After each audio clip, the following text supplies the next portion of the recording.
Hello all, இது Thursday afternoon. இன்றைக்கி தேங்காய் சாதம் தான் பண்ணியிருந்தேன் லஞ்சுக்கு. இது கூட உருளைக்கிழங்கு ஃப்ரை வேறு பண்ணியிருந்தேன்னா காம்பினேஷன் வேறு லெவலில் இருந்தது. ஸோ நல்லா சாப்பிட்டேன். எனக்கு இந்த மாதிரி வெரைட்டி ரைஸஸ்லாம் சாப்பிட்றது ரொம்ப பிடிக்கும்.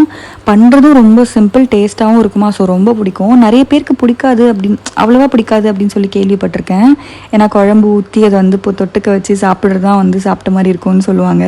எனக்கு ரொம்ப பிடிக்கும். இந்த 5th மந்த்து 7th மந்த்து ப்ரெக்னெண்ட்டாக இருக்கும் போதெல்லாம் அந்த இது பண்ணுவாங்கல்ல, அப்போல்லாம் அந்த வெரைட்டி ரைஸை நான் பயங்கரமாக என்ஜாய் பண்ணி சாப்பிட்ருக்கேன். எனக்கு இன்னமும் அது ஞாபகம் இருக்குது. அப்போ இருந்து இந்த ஃபுட் கிரேவிங்ஸுக்கு அந்த மாதிரி சாப்பாடு அமிர்தம் மாதிரி இருந்துச்சு. நல்லா சாப்பிட்டேன். ஸோ உங்களுக்கு எப்படிங்கிறத மறக்காமல் கமெண்ட்ஸில் சொல்லுங்கள், தெரிஞ்சுப்போம். இப்போ ஹேர் கேர் டிப் ஒன்று பார்த்துருவோமா? ஸோ எல்லா வீடியோஸ்லையும் குட்டி குட்டி டிப் எனக்கு தெரிஞ்சதை ஷேர் பண்ணலான்னு பிளான் பண்ணியிருக்கேன். ஸோ மறக்காமல் நம்ம சேனல் சப்ஸ்கிரைப் பண்ணலாம், சப்ஸ்கிரைப் பண்ணி வச்சுக்கோங்க. இப்போ ஒரு 3 முக்கியமான டிப் ஒன்று சொல்கிறேன். ஃபஸ்ட்டு டிப்பு நல்ல டயட் ஃபாலோ பண்ணுறது, ஹெல்த்தியான ஃபுட்டு சாப்பிட்றது. Second tip consistency. நீங்கள் என்ன ஹேர் கேருக்கு எடுத்தாலும் அதை கன்சிஸ்டண்ட்டாக கண்டினியூஸாக பண்ணணும். அது ரொம்ப முக்கியம். 3வது முக்கியமான டிப்பு, ஃபஸ்ட்டு 2 டிப்பாக ஃபாலோ பண்ணுறது. நம்ம யாருமே இந்த 2 விஷயத்தையும் உருப்படியாக பண்ணுறதே கிடையாது. ஸோ பண்ணோன்னா நல்ல ரிசல்ட் இருக்கும்னு நினைக்கிறேன்.